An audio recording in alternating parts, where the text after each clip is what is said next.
So today's valuable lesson is maybe don't use your makeup as a drumstick / metronome if you're rocking it out to corn chutes and ladders in the bathroom while you're getting ready. I definitely, killed the multi-stick and had to improvise because I did not have another one. So survivable, but still a pain in the ass. So my brother went to visit my grandfather yesterday, and he and his wife both went, and then since he's in the CCU, I believe, Gracie was not allowed to go see him, so she got to sit with one of my aunts and their sons in the waiting area, and then the other aunt joined them. And he said that Mom made it sound like I was already ready to have the vigil for my grandfather. It's like, okay. Yeah. Apparently she's like all sorts of out of her head right now, which, first off, her father's dying, so it is understandable, but also codependency is the big thing in the family, and she's very codependent on seeking his approval, and she never figured out how to be her own person or anything, so she's all over the place. And I guess my aunts both had to correct her on things she was saying as well, just because they weren't helpful, because that's where we're at. My brother and I are intrigued with just watching what's going on, like with our own family, because like I've said, me and him have been doing our own therapies and doing the work to try to heal the stuff so we don't just perpetuate bad cycles. And it's kind of funny because, I told my brother about what my dad had said, and yesterday he decided to reach out to my dad, just check in, see how he was going. And he's giving me the little play-by-play what's going on, because my dad really likes to go into conspiracy theories and stuff at times. So we'll have something where it's like, yes, positive forward momentum, and then he goes into something like that. It's like, oh, and you missed the point again. So is what it is. We're further along the path than we were before, and definitely making progress. But what he said the other day that left us both reeling, when I told my brother about it, I was like, oh no, I don't know what to do with anything now. He said, or my brother said last night, he said, I'm really proud of him for being able to make that connection. It's like, yeah. It's like, I feel like that is a example of us starting to unravel the toxic patterns with the family, making it easier for others to unravel more things, which, my mom's clinging hard. She doesn't want things to change, and she doesn't know who she is outside of that relationship, being my grandfather's neighbor and always being available to, be at every beck and call if something's not working out for him, so she's not going to know what to do with herself. That's just, it's unfortunate, but that's where we're at. And, we both agree that she's going to have to, there's no option. She's going to have to go to therapy after this, because she's not just going to invest all of her time and energy that is no longer going to keep my grandfather going. She's not just going to be able to pour that out on somebody else and essentially taking over their life or controlling it. And that's not a healthy situation. We are not doing that one. So yeah. And when he commented that he knew what I had said, because I told him, I said repeatedly, at some point it has to be okay to let him go. And not dying is not the same thing as living. So yeah. And yeah, she made it sound, I don't know, but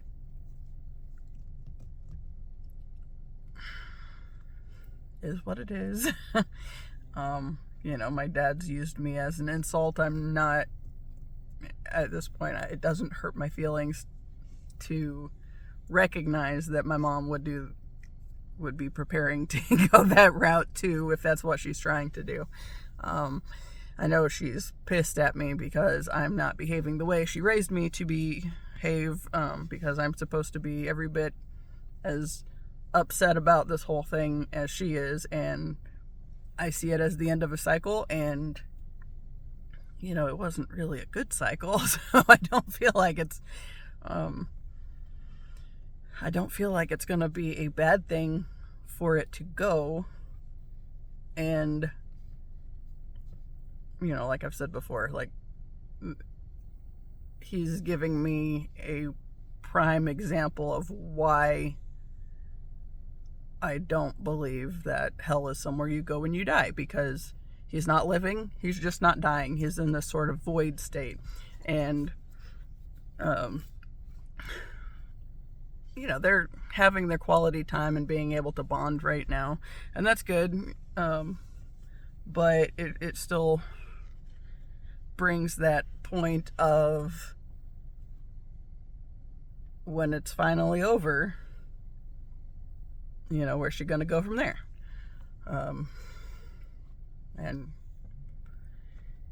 cross that bridge when we get there, but therapy will be involved, because I'm not going to be where she channels all of that, and my brother's not either, and we're definitely not going to let her do what she did to us growing up to Gracie.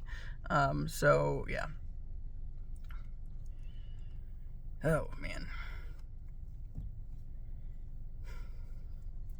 Today I was thinking, kind of back to that perfectionism point that I started to almost talk about the other day. When I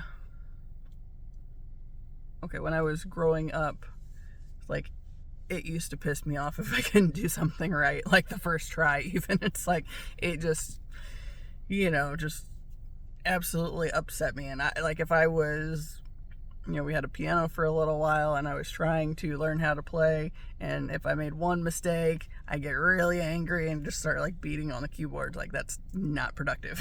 My mom would always be like, you can't erase it, you already put it out there. It's like, true, but it makes me feel better for the moment. But I've always had that inclination to feel like it has to be perfect. Now, part of that goes back to the unhealed Virgo that is my grandfather, and his perfectionism, and anything that isn't perfect is bad, and super hypercritical nature.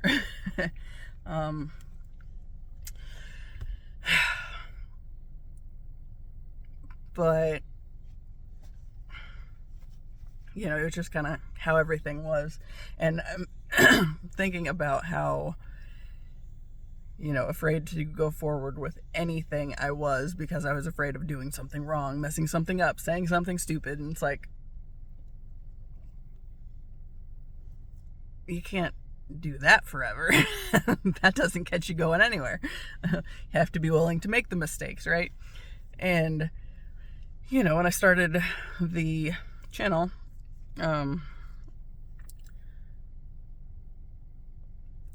I was still kind of trying to work through that whole thing. It's like, I knew that I had to start and just do something because that whole twin flame thing, it's like, okay, so I found he had to be in some kind of spotlight so I could find him, but how is he going to ever find me if I didn't start doing what I felt like I was supposed to? And that was using my voice in some kind of way. And, that being one of those things that, okay, so voice and teeth, I got made fun of all the time for growing up. And, like my best friend when I was, I think, 7 maybe, 6 or 7,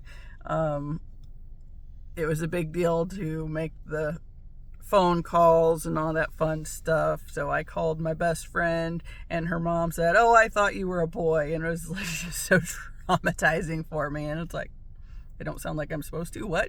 And then that bothered me. And later I'd hear a lot that I sound like my mom. It's like, well, I'm whatever, but those early comments like that did not encourage me to want to try to speak up either. And then there were the different ways that my mom kind of shut me down on using my voice. So it was like a big thing where I had to work through this whole, all these early childhood traumas. And God, okay, the teeth, they're not fabulous, but they are what they are. And when I was a baby, I ran a really high fever before my teeth came in. And then when my adult teeth were ready to come in, when I started losing all the baby teeth, they came in with spots. So, that bothered my mom immensely. Of course, I got made fun of for it at school, which wasn't ideal. But then it became this big thing where, we had to fix the teeth. And,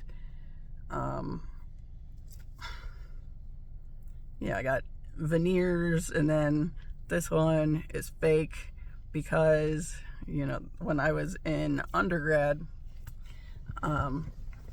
I was trying to be good and take care of my teeth, and I'm flossing one night, and the whole front section of it just popped off. It was like, I cried because I was still in that, super trauma around anybody making comments about that kind of thing. So, and it, it's kind of weird colored, and it was a few days before we were able to get me into the dentist because I didn't have a car on campus, so I had to wait on my parents to come pick me up. And then I had to be there so I could get to the appointment, and just all sorts of things. It was not ideal. And I cried when it happened. And then, I remember hanging out with one of my friends during that time.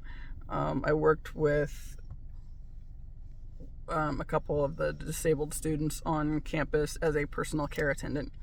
And I was with one of them, and, we're just kind of doing different fun things as she was wrapping up, I think, her the end of her college career.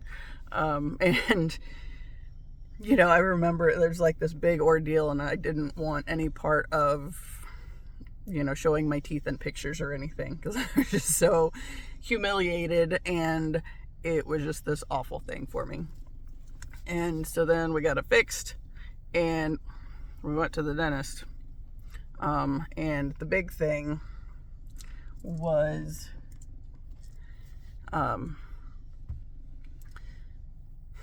okay, I don't remember why I got a phone call when I was at the dentist appointment, but they called the dentist's office, so they came to get me, to talk to whoever. It was either my mom or my grandma.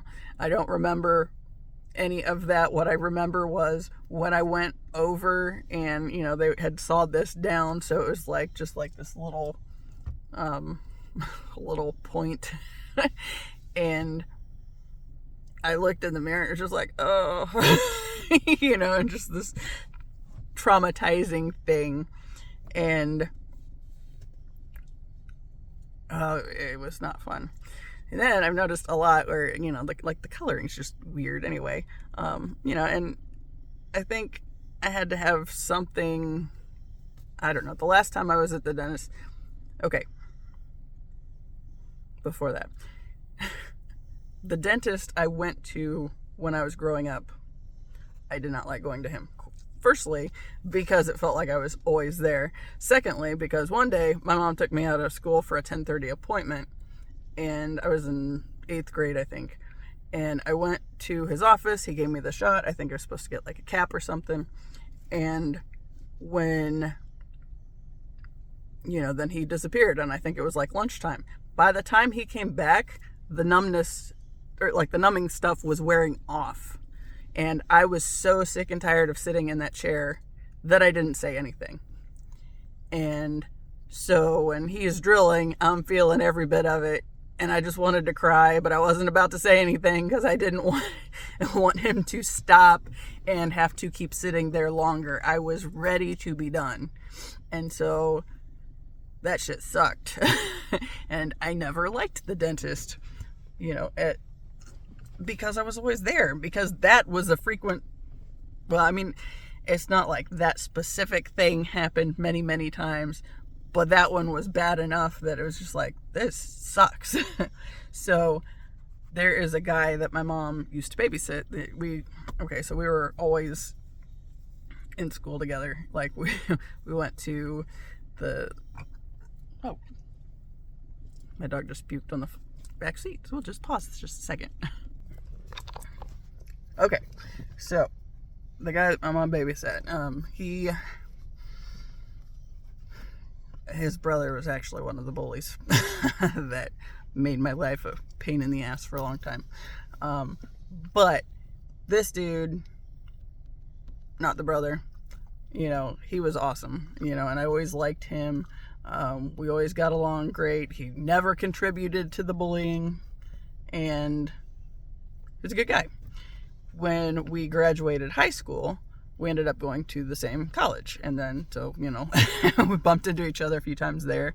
And he became a dentist. So he's like the only one that I trust. And I have an aversion to them, honestly, just because, like, all that early stuff.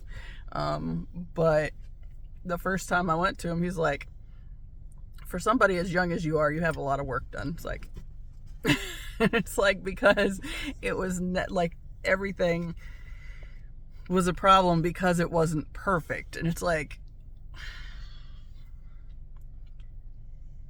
that it jacked with me, obviously, my entire life, that whole perfectionism thing.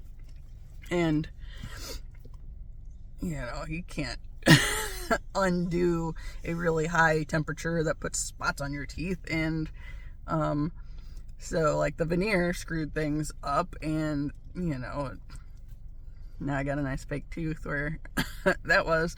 The other one has a spot where I'm kind of thinking it might rebel at some point in time, but I don't remember what it was exactly. But I went to the dentist that I went to school with, and he said, well, if you want it to look more natural, we can, add some of the discoloring stuff. It's like, why would I want you to put more spots on them? It's like my whole life has revolved around trying to fix them because they were a problem, despite the fact that they worked and at least let me do what I needed to do with them. It was still a problem because they didn't look right. And it's like, so used to everything being a problem on that end. It's like, I definitely had that sense of, because that's obviously flawed, that contributed to the trauma around using my mouth, and for like this whole speaking thing that's just it's like, I didn't want to talk to anybody, I didn't want to smile at anybody. It just okay? Everything is what it is, right? And then I ended up married to a dude that was an asshole about it, and he would be like, don't smile so much. It's like, don't be an asshole, dude. It's like, I know what that's all about. You're continuing that bullshit that I grew up with, and not a fan. And then I think on my birthday, that was when that one broke, or right around that time, and I was doing a video and talked about it, and it's like, I wanted to cry. And I've noticed it myself in many of the videos that I've done, and today I was just thinking about how at some point I remember thinking, whenever I get to doing what I know I'm supposed to be doing, which is somehow involved with talking and doing stuff like that, and I just, once I got there, it's like, I don't know that I care. Like, I know this probably sounds really shitty, because it does look kind of gross, but, that tooth, like, the fact that it's broke, and yeah, people might judge me for it. Yeah, my dad's brother, like, teeth apparently aren't a really strong point for my family. Okay, so my dad's got one brother that's got several broken teeth, and he just looks like a hillbilly. He runs around with them that way, and it's fine. Everybody loves him because he's just a good guy, and he jokes about it, so it's not a problem. And then my grandpa was, I don't know what his deal was, but I think he had a full set of dentures at like 39. So obviously dental issues run in the family, but then it was like this big thing where, because it's not perfect, it's a problem. And now it's just like, you know what? They do what they're supposed to do. And yeah, I've been not the best on taking care of them at certain times, and like that freaking pop habit I had for a while, that was not helpful. However, those are few and far between now, but I actually have like 2 broken teeth, but one of them's further back. But that one just had to be obvious because I was still working on gaining my footing on doing this whole YouTube thing, right? So my birthday back in July, and get the broken tooth, and that's like, still crying over that because it's just like, but I also felt that sense of like the universe giving me that nudge, like, what are you gonna do? You gonna quit? Because every other time in my life when something didn't work out right, I quit. And had a whole lot of quit, and because I had the sense that if it wasn't perfect, then what's the point? And even trying and even starting. And I know that doesn't get you anywhere, because obviously I've lived that. But it was still kind of where I was. So, started doing the thing and wasn't real thrilled on any time, the fact that you can see them at all. Now I'm just like, yeah, whatever. But I remember thinking at one point that obviously, like, the dental issues have been a thing in my family, right? But I got to a point where I was like, if something happens, how much of a priority am I going to make it? Like, okay, if it's one of the front ones that just like busts all to hell, I'll probably fix that one, but like that one's a little off to the side, so it's not ideal, it doesn't look pretty, but at the same time, I let that sort of thing stop me literally my entire life. And I feel like it's helpful that I've learned to eventually embrace the fact that it's not perfect. And just, it is what it is, So, I was thinking about like when I started the channel, and like at first I didn't know what I was going to do with it. I didn't know what to say. I didn't know how to start any video. Like, I even was kind of dragging my feet today. There's the guy walking and just looked at me. I see him frequently. He walks, I think, just about every day, and usually I'm skating. But Yeah. So, I don't know what that's all about. Random. I don't think I had anything coming up, but maybe whatever. It just smacked myself. Who knows? But like I never knew where I was gonna go when I started talking, so it's just like I used that to slow me down a lot too. And now it's like I know I talk in circles. I know eventually I get to a point, and it might not be the point I thought I was originally going for, but at some point the point's going to come up. And at some point, whatever I was meant to do and say will happen. And when that gets there, and it's like, oh, now I can kind of wrap this up. That's all right. I can do that. But yeah, like there's the whole thing with just starting to do the thing and then worrying about the judgments and worrying about the imposter syndrome, because who am I and why should anybody care? And, feeling that whole feeling, and especially because of how I was raised, it's just like, so what if it's not perfect? I'm pretty content with who I am these days, so that's kind of to me, that's a big deal. And a lot of people don't get to that. So, my mother being a prime example of in this whole situation with my grandfather. I don't know what to do with that, but it's one of those things. No sense in worrying about stuff that may or may not happen. Cross that bridge when we get to it. But yeah, so like the talking, the using the voice, the concern of the teeth, and all of that stuff. It's like it only came up once I started really getting into, like I found that like I go, sit over on a rock when I was skating and just take a break, sit down, do like a 15 to 30 minute video. Always ended up being longer than I thought they would, and now they're way longer, so there's that. But I think it goes back to that whole part where it takes me a while to figure out what the point is, and I'm just kind of talking around in circles until I find it.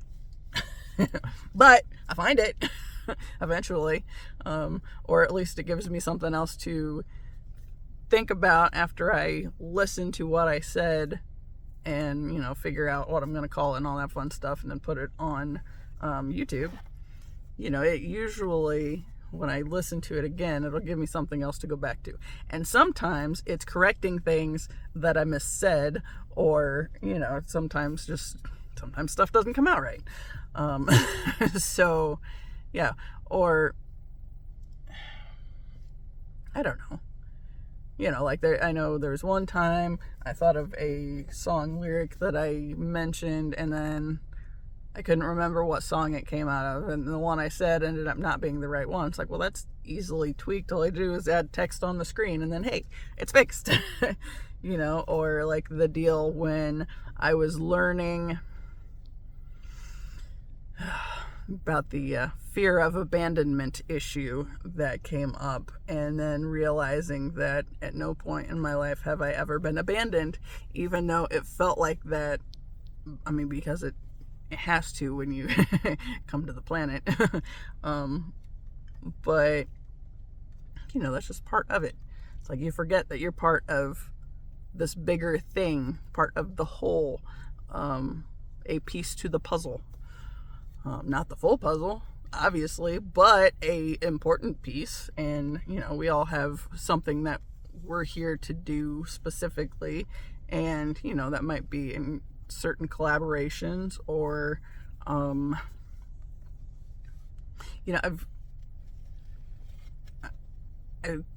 found that like lately I've been finding more and more music that I'm kind of getting into, and it's like there's a band that has these certain guys in it, and then they each have like these other projects, and sometimes several. And it's like, ooh, that leads you like more and more and collecting more different things. But I realized that it's like through the different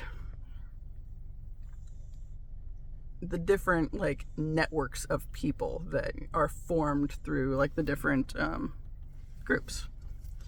It's like when they're being fully authentic and true to who they are, and putting their full energy out there, it's like that certain combination of energies is what kind of spurs me to make connections that I might have missed. It's like you can hear one thing 25 times and then suddenly the 26th time it makes sense. It's like, oh, okay. I do that a lot. And I think that's a big part of like my whole process too, is because I'm trying to navigate why things are able to go the way they have been, like this freaking country, government, and the just cultural stuff and whatever, and like how people get bogged down by emotional baggage that they don't ever get to the point where they can move beyond it and start actually living, like my family. So this has become my process of trying to do that for me, and I've shown my my art project of my office where I Jackson Pollocked the fuck out of my walls, and love that space more than I have ever loved anything in my life, I think. Because the paint is just so random, and it was like I had to get so much chaos out of my system before I could start organizing my thoughts. Now it's like, oh, so now I can use the wall, and the wall speaks to me now. Because at one point I was thinking of like, okay, the dream I had back in 2020, I've talked about like it seemed to have like this orangey hue to it. And it's like, okay, so I started thinking of, like the people that I'm more closely connected to being the orange dots, and some of the dots are way bigger than others. And, I found just like this one random little, pencil speck. It's like, okay, so this is me. How do I get over there with them? Because, somewhere where it's like there's more orange saturation on the color or on the wall, and it's obviously, it's like that's my color. That's where I'm supposed to be, right? The little orange dot. But I'm this little orange dot way over here all by myself, and it's like I don't know how to get there. But I think that's the purpose of this, is because you get to see me and all my chaos. That is authentically me. I'm pretty chaotic. I found this thing on Facebook yesterday that I wrote down. It's like, I think that's the point of my channel right there. It says, emotional maturity is not about being above your emotions. It's about being able to sit with the rawness of every feeling without letting it take over your mind and actions. It's about facing storms without getting blown away. That's young Pueblo. I was just like, I think that is literally the point of what I am here to do, because there's my chaos, and then sometimes I tell something and end up bawling my eyes out for a brief time, and then we move on and go to the next thing. And sometimes they're reoccurring themes. Sometimes it's a reoccurring issue. And sometimes the same story over and over again, but learned differently.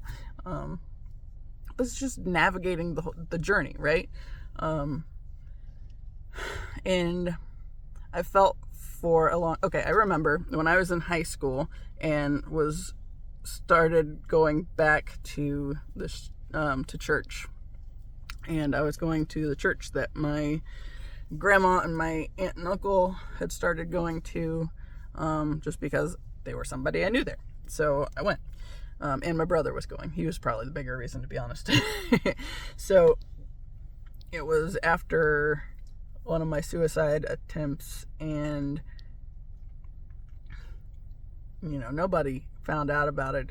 I freaked out at the last minute and couldn't follow through with it. But I remember like going to church, and I want to say it was after I got baptized, I'm pretty sure it was, I stared so much over the pastor's head and at the wall. There was a thing. It said,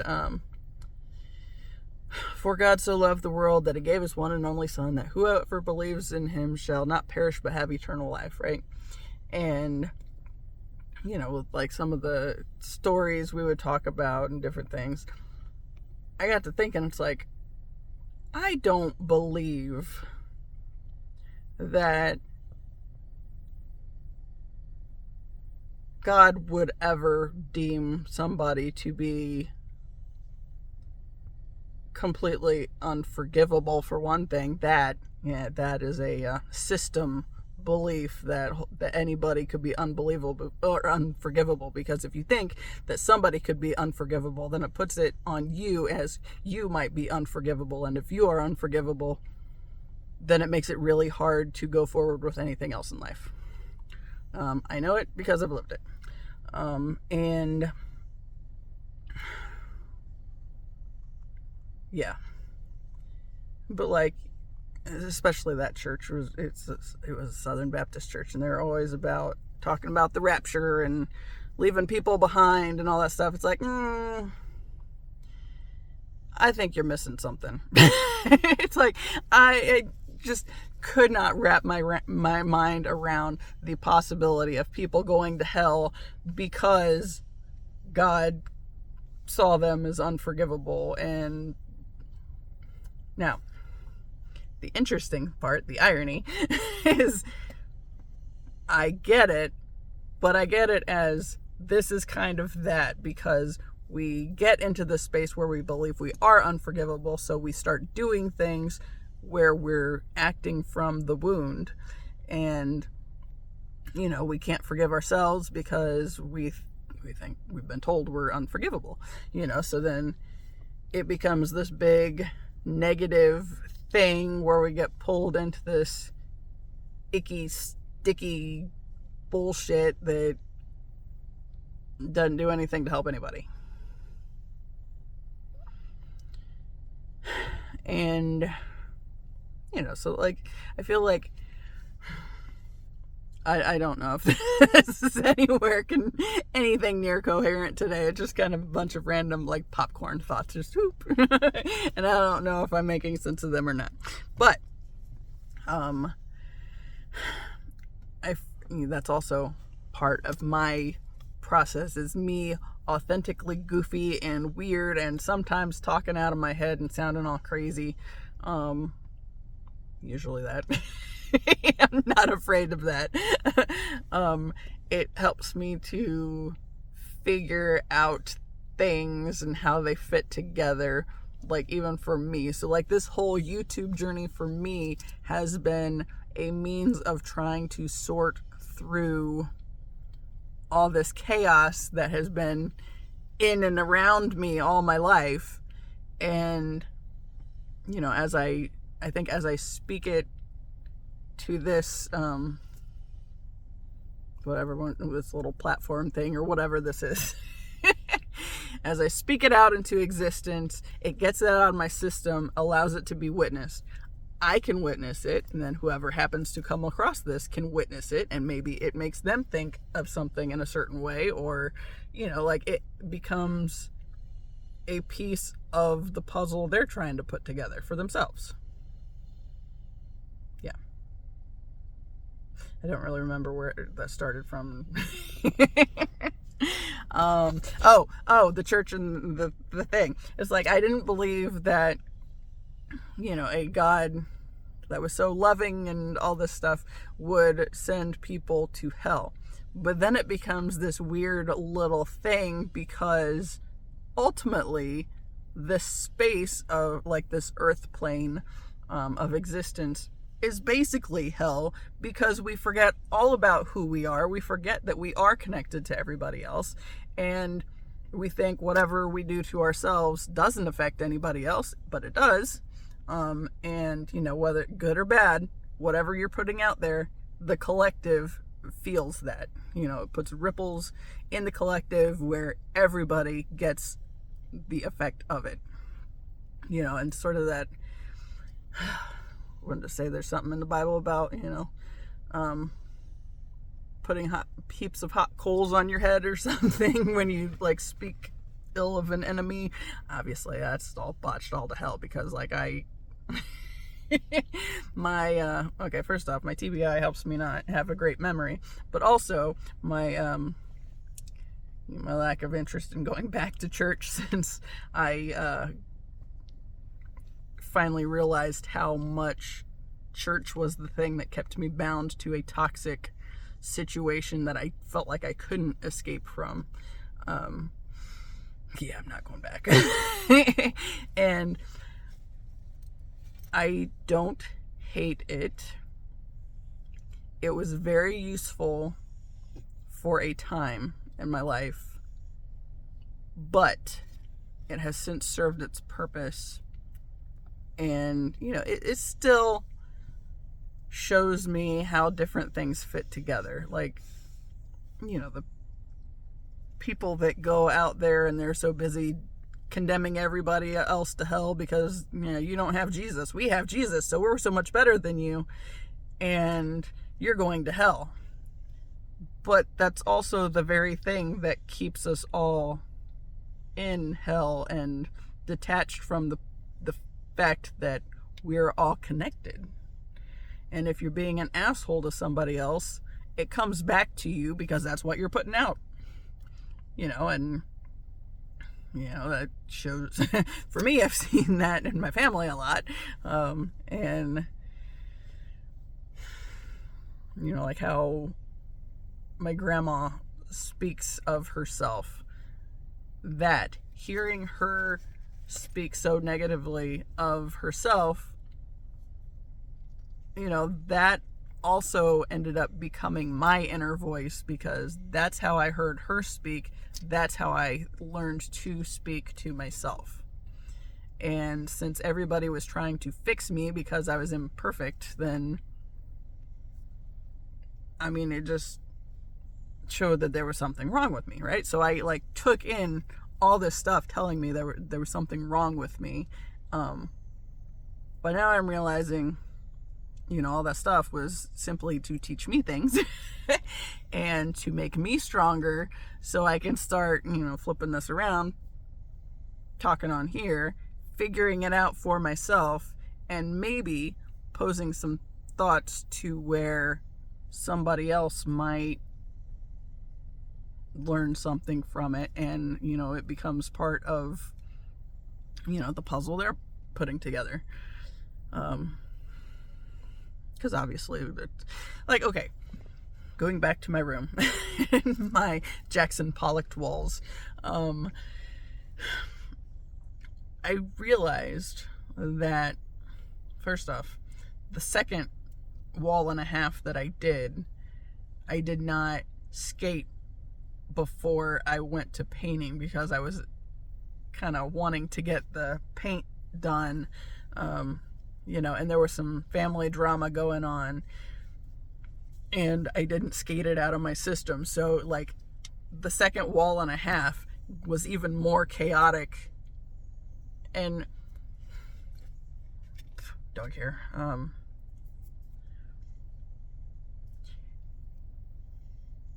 less pretty, if you will, but yet at the same time has its own beauty to it. The first wall and a half is I liked these specific colors, so I used more of them. Well, then I also we had to use more of some of them, like the pink and the purple for Gracie's room when I was doing her rainbow wall. Some of them needed more coats than others, so some paint I had more of. Some paint, like the yellow, is just not one of my favorite colors, so I used less of it, starting out, but I did try to include it. Eventually, when I went all chaotic with just throwing the paint on the walls, then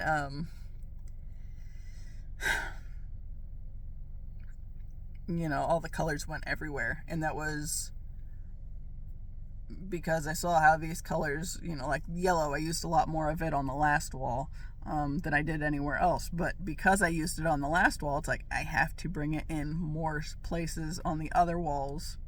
So I was just flinging the color all over the place. And it was like a really fun process. I've never enjoyed a project so much in my life, I don't think. But like I had decided to put a tree in the corner, and of course there were leaves, and since it was fall, I decided to make it a fall tree with green, red, yellow, and orange leaves, like it's making the transition kind of thing between seasons. And no, I'm not changing the leaves on my tree. The tree is as it is, and it will always be a fall tree as long as it is there. Or until I get sick of it and decide to do something else. But hopefully I'm ready to go elsewhere before it comes to that, and then because they're not going to want my chaos on their walls. That chaos is for me. However, future houses definitely will probably have, my office space will probably always have the chaos, because I like that. Because it helps me see it out of my system, and then I can make the connections. So the second wall and a half, I didn't skate and get that energy out of my system, so it's like I had more pent up energy that needed to be released.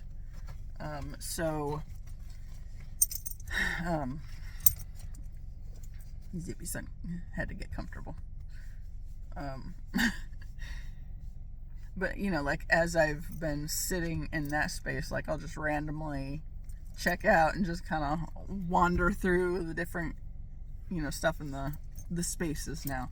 And like I have my wall chaos, and then I have my shelf that has my little furry bones, skeletons and costumes kind of a thing.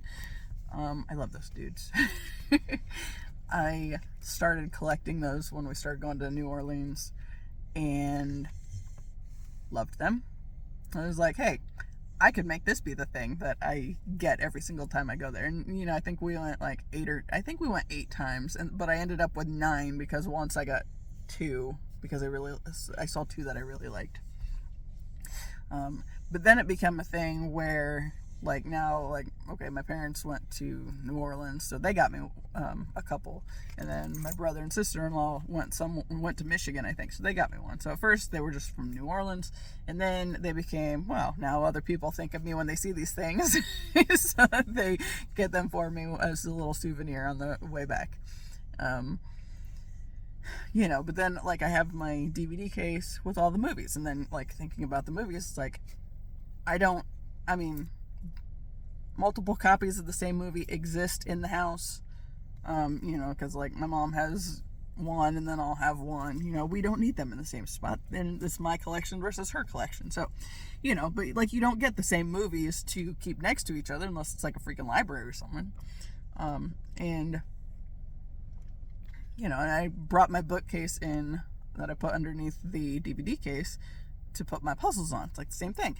I don't get 20 of the same puzzle. That would be stupid. And it wouldn't be fun just to do the same one in like a different box of the same exact puzzle over and over again. I like the ones that have different pictures and tell different stories and make me think different things. But I really like the bright colors. We kind of roll with that. But yeah, like those things, it's like you don't get multiples of the same one, so it's like everything is slightly different, right? It's telling a different story. That's kind of how we are on the planet, right? So we're all here, we have our certain things where we overlap with other people, across different groups, so I had like my military group for a while. I had my roller derby group there for a bit, drumline when I was in high school, just a bunch of different odds and ends like that. And even like back in high school, I think there was like this very short span of time I did spell ball. That I quit on that when it became a waste. Like, I was supposed to go do this thing, I didn't go to a band practice one night because I had this other, like, a spell bowl contest somewhere else. And there was some kind of confusion, and I ended up not competing in the spell bowl thing like I was supposed to. And it's like, why did I even come? So that was kind of the end of my being there. It was somebody else had gotten in the way and made it so I couldn't for some reason. And it's like, well, if I would have known that I wasn't going to be doing anything useful for the group and helping them in any kind of way, I would have gone back to the other group that meant more to me anyway. And then I just ended up dropping that one because it's like, well, this is stupid. Because I don't want to, like, just waste my time and not give either group the time that I'm there to give them, and just sitting there not being part of the thing. I really don't remember all those details because it sounds like I'm just throwing a temper tantrum because I didn't get to compete, but it's like, it wasn't that. I remember there was somebody, I think it was somebody that was also in band and had been one of my good friends in middle school, and then we kind of went our separate ways, and she did something, and it had more to do with her, but that aspect of it really pissed me off because she got in the way of what I was supposed to be there to do. And then it's like, well, screw it. If I don't mean anything to this group, because that was pretty much the thing. So it's like, okay, I'll go do what I know I matter, to the group. Because that was the nice thing, I think, for me in Pitt, was since there were all the different percussion instruments. Yeah, we might have 2 people on a marimba, or 4 sometimes, because we had 2 marimbas. That was my junior and senior year anyway. We got the real marimbas then. It's like all the parts were slightly different. Like, even if they all came together and had something we were doing that was exactly the same, most of it, there were like different layers to it. So it's like, if yours wasn't there, it was noticeable. And that always mattered to me. And I feel like that's kind of life, and yet we're taught to believe that it doesn't matter, and that somebody else can do whatever it is that we're here to do. But that's not the case. It's like, they might be able to put something out there that does help, but if you're not playing your role, and you don't know what you have to offer might open up for somebody else and help somebody else step into more of who they're here to be and what they're supposed to be doing. Yeah. I watched an interview somebody did once, and someone asked him how it felt when somebody told him their song meant a lot to him, and they were like, well, if it wasn't my song, it would be somebody else's song. It's like, no, you're missing the point. The point is, you did the thing you were supposed to do, and it got to them, and it was the thing that helped them. That's what we're supposed to do, not just, somebody else would have done it. No.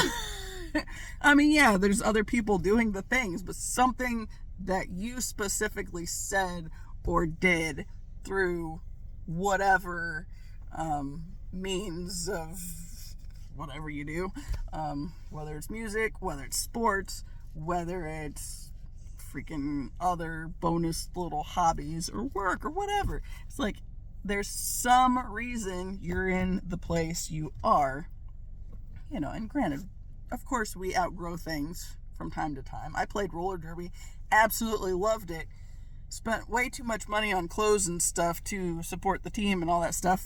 And then I retired after 2 seasons and was like, now what do I do with all this stuff?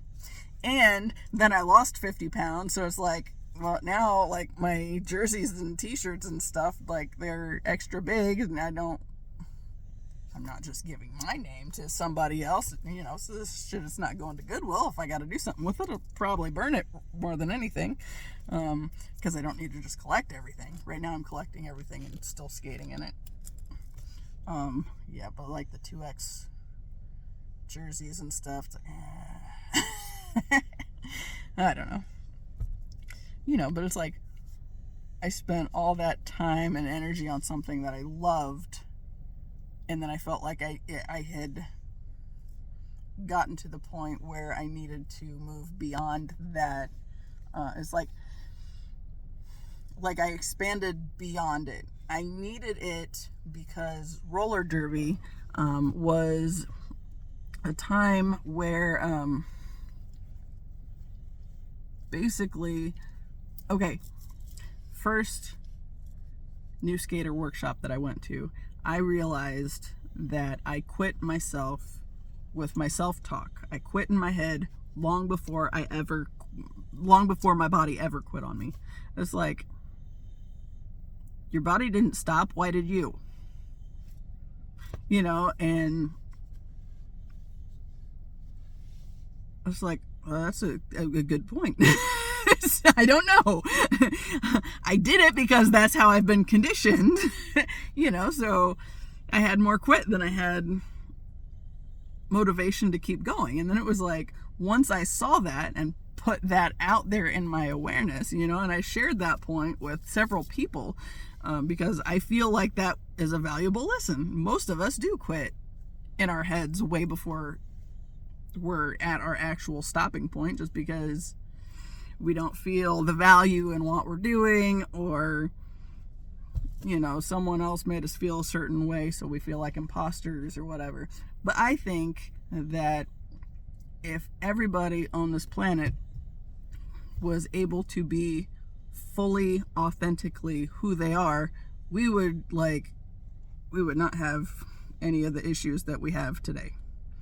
But we're conditioned to think that we're unforgivable, that we're unlovable, and all this stuff, and that what we do don't matter, or doesn't matter, but it does.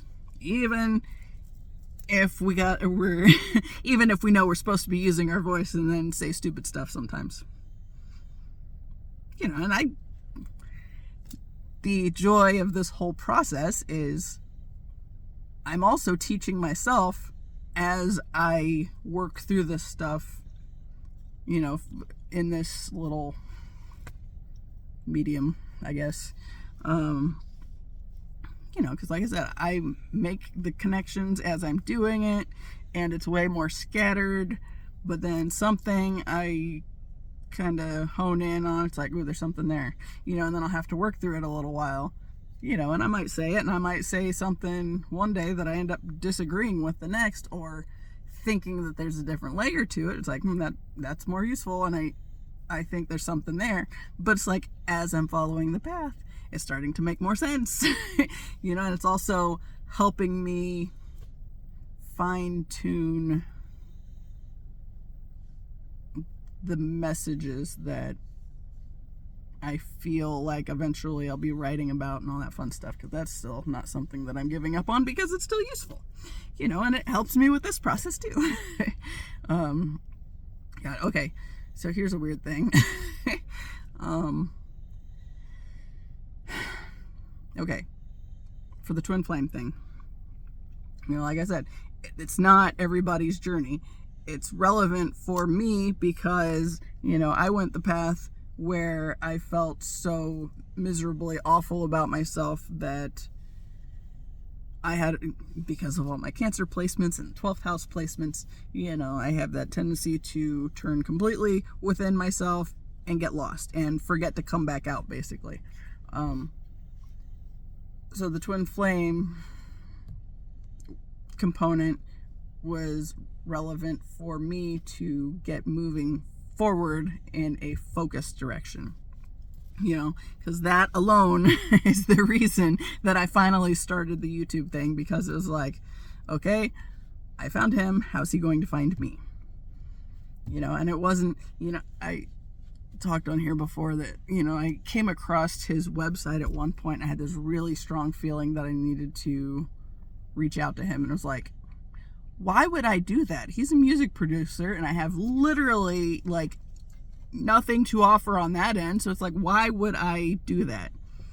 And then kind of flipped that out there. But then that was before I knew who he was to me. Also, it's just, I felt some kind of connection, and like I was supposed to be communicating with him for some reason. And it's like, I can't just send him an email because that doesn't make sense. Why would I do that?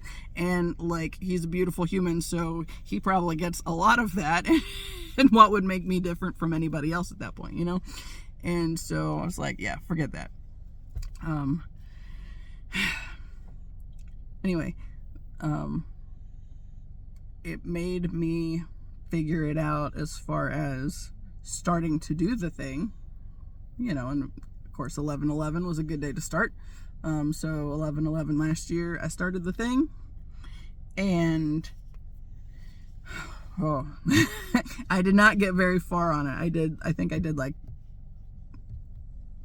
maybe up to 10 videos, and then had to take a break from it for a while because it's like I had already expanded so far beyond what I thought I was capable of, that then when I started doing the thing, it was like, oh, now we gotta, kind of ground it in basically, and make this the new normal, or make this feeling of who I now realize I can be, in the initial coming out of hiding stages. But then again,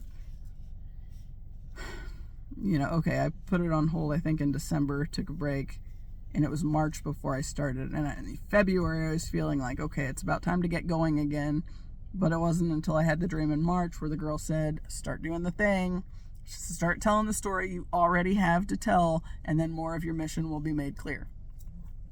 But it's like, once I started doing the thing again, then I eventually, when I realized that I was able to go back into that dream I had in 2020, the first thing I realized was that, the space that I was in, and I think I've mentioned it felt kind of like this frat house, because like there were all these guys walking around and everything had like this orangey hue. And it's like, what is happening in this space? But I was so preoccupied when I had the dream originally because my ex was there, and Ziva was on my lap growling at him, and I remember I was really angry at him, and I thought it had something to do with the two dogs that weren't in the dream because I didn't know where they were. But the next time I went into the dream, I realized that my ex was basically a parasite. He was like a leech on my energy, and the anger that I had toward him was just draining me of my life force, basically. And at first I just had the strong sense he's not supposed to be here, and then my twin flame was in the dream, behind the couch, on the stools with the 3 other guys, and he said, if you need help, let me know. And I said, I feel like I'm supposed to do this on my own, so of course trying to piece it all together that way. I've been able to go into the dream other times since then, and my ex is like not there anymore. It's like he's just a blip in the memory, but like not really anything relevant. So but that's like part of this whole healing process, and that like a big part of what this this YouTube thing is for me is the healing, the processing, getting it out of my system, witnessing it out of my system, allowing it to be witnessed by other people whom it might help in some kind of way, and moving on. A lot of us don't get to move on. So, like my situation with my family. Anyway, twin flame, why that came up. I have heard that a lot of like the twin flame connections, they have similar marks, like like freckles and moles and stuff, right, or scars. And I've heard this stuff for a while, and then I've talked about how I saved the one picture where it was like a response to, I put the thought out there of, why does he always look so sad? And then the next day you post something where he didn't look as sad. It's like, ooh. It's like, answer.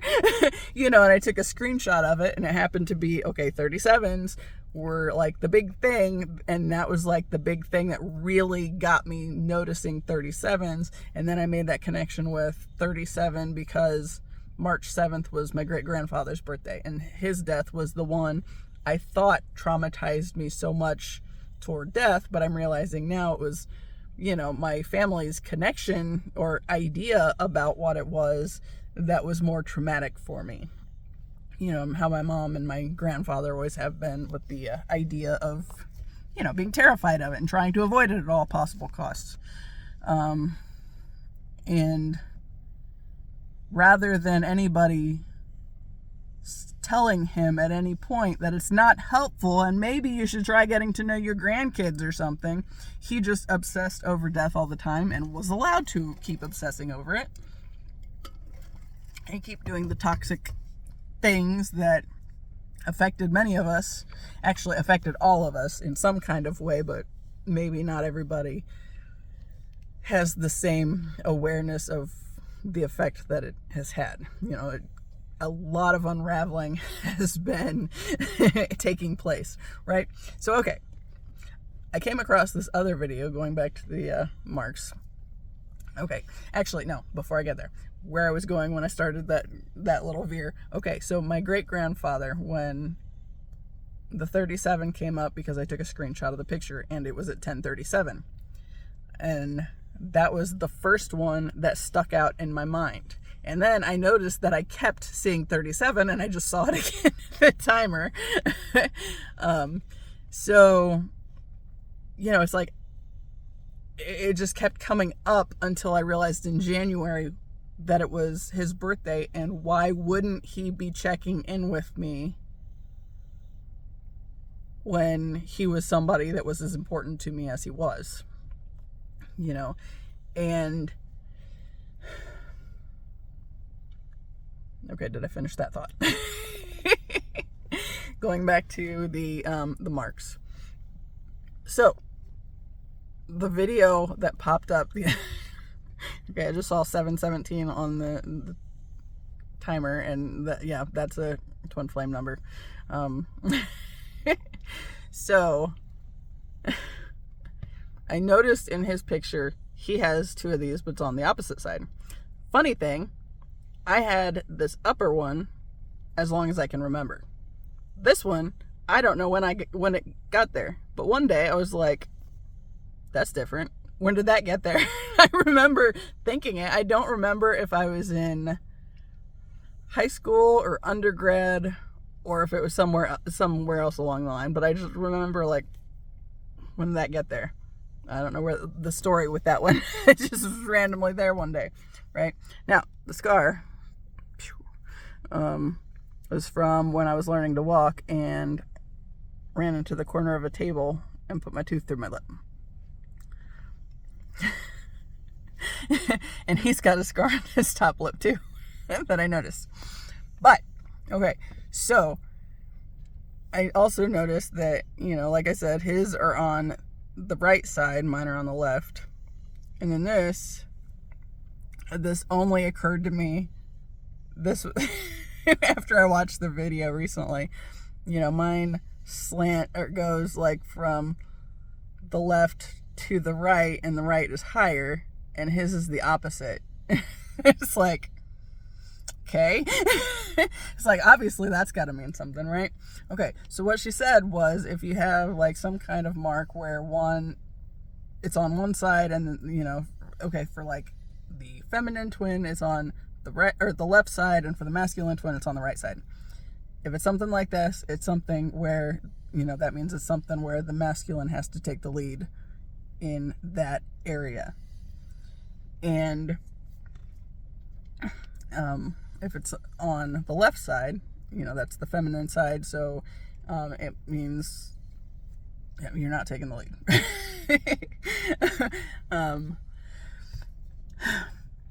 So obviously it's about my mouth, and it's R2. So what I realize is, he's been in the music industry. He's using his voice as a big thing, right? So that's, if you're going to be singing and doing any of that stuff, obviously you have to be able to use your voice. So yeah, and my head's buzzing. Okay. Yeah, so there's that. But I think since mine starts over on toward the left and ends right, it means it's something that I have to learn to do. So I went from being absolutely terrified to use my voice, and then suddenly I finally get into this YouTube thing because I find this person, I find out that he's somehow connected to me, and then, since I realized he had to be in the spotlight in a spotlight so I could find him, but how is he going to find me? Then it's like, it requires me to start taking action and to start doing the thing.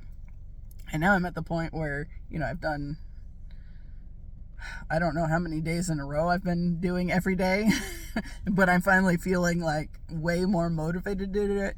1, 1, 1, 1, 1. Yeah. So, I think that was the big kick. I think it was November 11th was the 1-year anniversary of doing the YouTube thing. And I think it was also when I started making it more regular. I don't think it was every day at first. I don't know. We're at December 1st and time all runs together right now, especially with the hospital drama in the mix as well.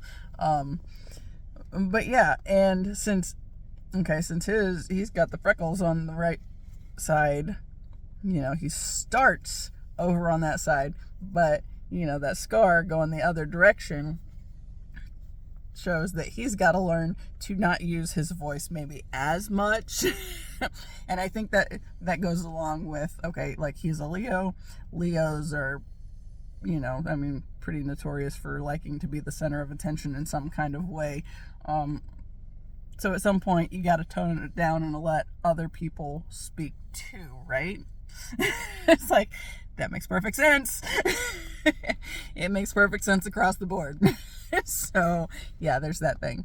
And I made a comment the other day. It's like, I watched a video. It was talking about the chosen ones and all this stuff. I don't even remember what the point of mentioning it before was, but I had this moment where I said I don't always watch these kind of videos, but I don't.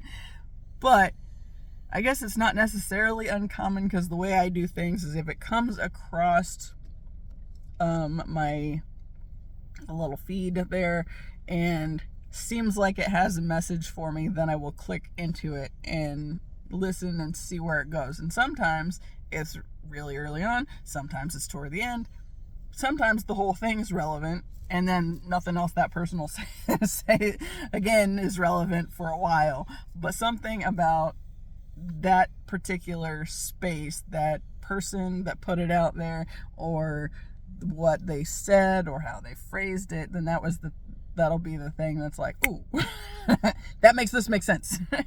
So yeah, so it's not that it's necessarily uncommon for them to show up, because, like, ascending kind of stuff is what I'm learning about, expanding beyond where I was, and going to higher levels, becoming more authentic to who I am and who I'm supposed to be.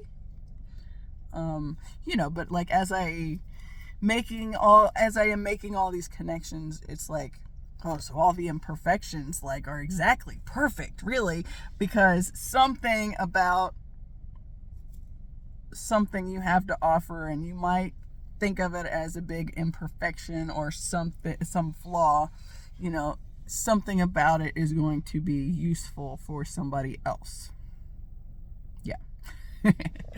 So it's like all the pieces are working to come together, and we're all figuring it out together. And, my brother and I were talking about, I said, okay, he said it was interesting how my dad has seemed to shift into kind of making some connections for himself. And I said, well, if you think about it, you and me have started the healing process, and kind of started it a little before my brother even, I think.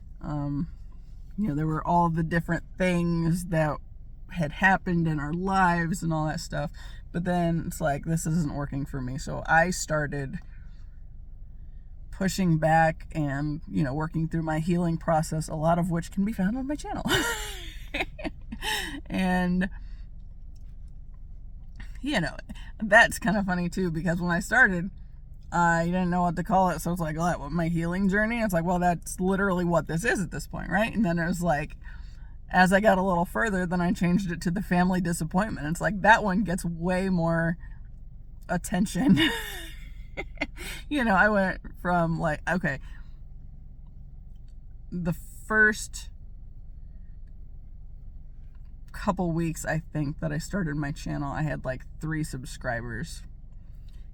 And then I had a couple more that came along later. But the first 3 traumatized the crap out of me. I was like, I'm going to mess this up. I'm going to do something wrong. They're not going to like me for some reason. How do I live up to this expectations? But the expectation was only something that I was putting onto this whole thing, right?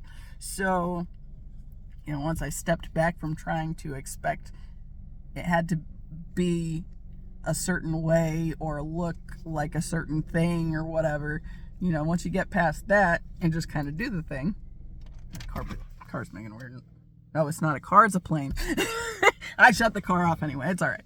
It's like, what is it? It seems so weird. Maybe it's a helicopter. No, it's a plane. Anyway,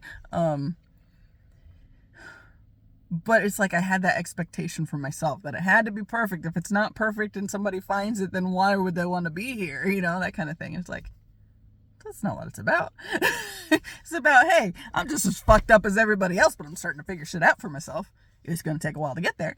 Not as long as I thought it would, I guess. 41 years, who's counting? But yeah, the first 3 were traumatizing. The next 2, it's like, okay.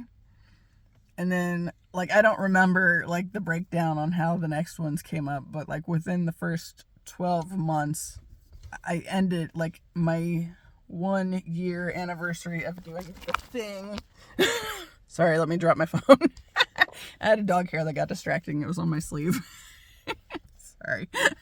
I don't think it was there the whole time. I don't know what's happening. Anyway, but I think at the 1-year anniversary, I realized I had 12 subscribers. I was like, okay, cool. And then I changed the things and made it the family disappointment, because that's not wrong. That's absolutely, where I have always felt like I am for my family, and I think that is something that a bunch more people relate to, because if you this, putting it as my healing journey, well, that may or may not be relevant, so people might not give a shit about that kind of thing. Or if somebody doesn't think they need to do any kind of healing work, then they're not going to be drawn to that anyway, right? So, yeah. The family disappointment. They're like, ooh, what kind of disappointing are you? I'm disappointing too. So, yeah. But it's kind of funny, because since I've started doing this more often and I'm enjoying it more, and like I said, on the 11th, the 1-year anniversary, it's I feel like it somehow shifted energies and was starting to pick up pace more. And I'm up to 19 subscribers. I think that's, 7 more in 3 weeks? I was like, oh, and the girl in the dream said it would start slowly and it would take time to build momentum, but that it would. So I think, we're at the point where we're starting to work in that direction, but at the same time, I'm still obviously I'm not exactly the same as I used to be on this whole thing, because I'm at a different point on my journey, and now that, okay, it's like I don't know where the glare is going to be, but yeah, it's like as it picks up, it's still, it seems kind of weird because I have one video, like the second family disappointment one that I did has like 522 views, or that's where it was at when I looked at it yesterday. It's like, oh, okay. It's like, that's kind of interesting. And then I think the next one that is closest has like 65, or it did when I last saw it. And I'm not looking at this stuff all the time because honestly, that's one of those things where if I looked at it too early on, it was going to freak me out. Like I said, the first three were like, what am I gonna do? Now it's like, screw it, just do it. And it's like, it's not about being perfect. I think we all kind of want to see more people that aren't perfect, so we know that we might actually be able to do something with our lives, and like we might actually be here for some kind of reason, and maybe we can make it a better place somehow, but okay, I think that started to come from like the thing with my brother, and he mentioned he was proud of our dad for starting to make some connections that he's making. And it's like, well, as I started the healing, it started, I think I probably started it a little bit before my brother, because I was the last child. I saw things kind of similar. I saw it similarly to him, but at the same time, he's got the Capricorn perfectionism thing going, and yeah. Well, this whole video is basically about perfectionism, right? But like he is more concerned, I guess. Like the work stuff is important, and having, I don't even know how to like think through that right now. But he's the Capricorn, so more work oriented, focus kind of a thing. Whereas, I got all of these Cancer placements that are just like, whoa, weighing me down. They did for a long time, but now that I've made more connections with what they mean for who I am, it's a lot easier to see it as a blessing and not a curse. It took a while to get there, though. And originally I didn't know it was like the freaking Cancer placements like that. It's very relevant, but it took me a little while to realize that aspect of it, I think, because the church wanted me to believe that astrology is bad and, if you follow the stars, then there's something wrong with you. But seriously, dudes, it's like there's this whole bigger thing in play, and if you just learn to kind of use it to help you navigate through the journey, it's a lot more productive. And even then, the 3 wise men were said to have been following the stars in the sky to get there. So just a relevant point. That's something that has always struck me as really funny, is like the fact that like Christianity makes this stuff out to be like these awful things, and you'll go to hell for doing this, but then it's like there's active stories in the Bible talking about people using those things. Like, okay, I had a conversation with my dad the other day. It's like, okay, first off, the problem I have with the idea of the Bible being this infallible, it's the God-breathed, blah, blah, blah, whatever, Word of God, you cannot change anything. It's like, that right there is completely contradictory to, like, all the stories in the Bible where it talks about, God never requires somebody to be somebody other than who they are. He uses them in the very situation that they are in. If they are willing to be used, then God will use them. So why would the text not be the same? Why would they be suddenly made to do this thing infallibly? You know, like the stories in there too. They kind of, you know, if they're shown from different people's perspectives, they're not always going to jive all the way across the board. And I hate to tell you, but there's a whole lot of translations that go to show that shit's getting changed all the time. Sorry. You know, but like even Moses, he went up to get the 10 Commandments, and when he came back, he got pissed at the people and busted the tablets, right? So he had to go back and get them again. Back to the burning bush. You know, but like that idea, it's like, I think that is just something to keep us bound to bad systems that are not helpful and keep certain people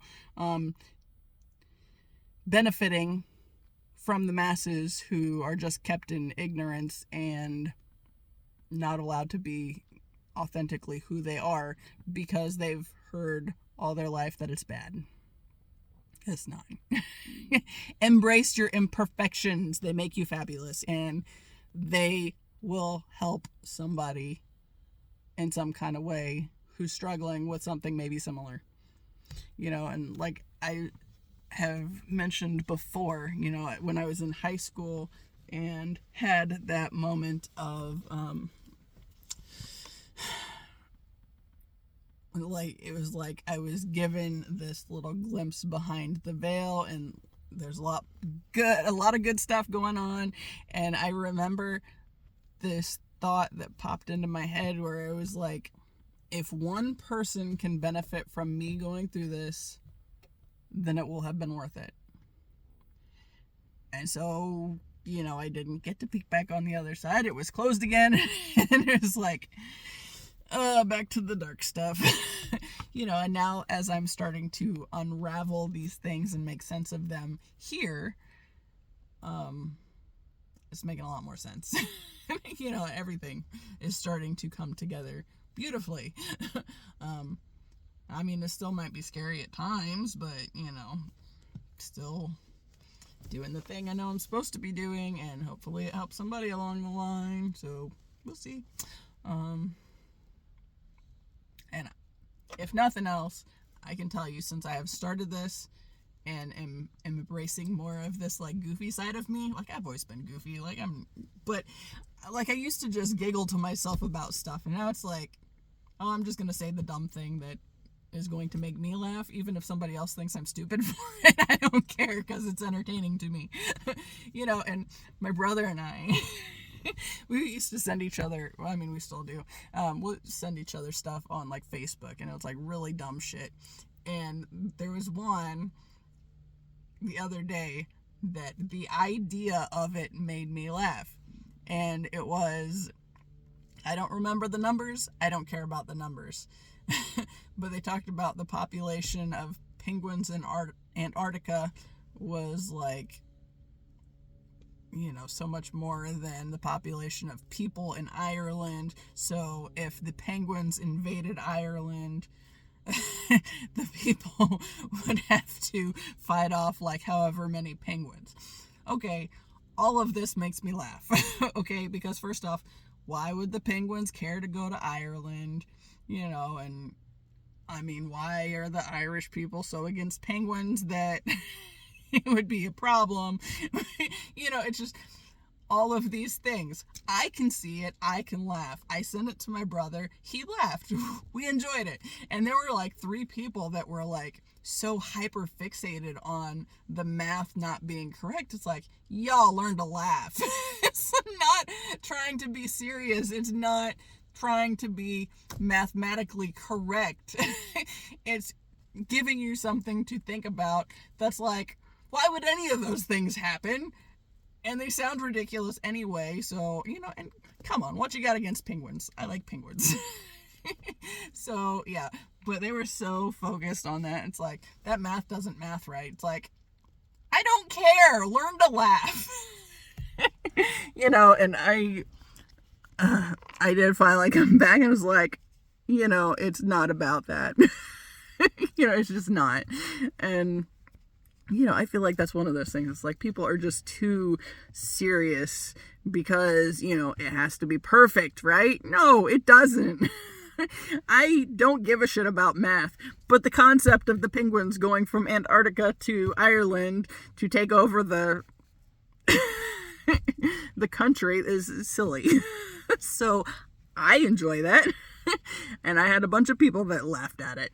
And then there were those that were just like, yeah, it's like, no, don't come here with that bullshit. We're not doing that. If you want to get all snippy about the math being wrong, go somewhere else because I don't care. Anyway, it is an hour and a half, and I think that is long enough because I'm ready to go home because I gotta pee. So, yeah. Yeah, and probably feed dogs. Anyway.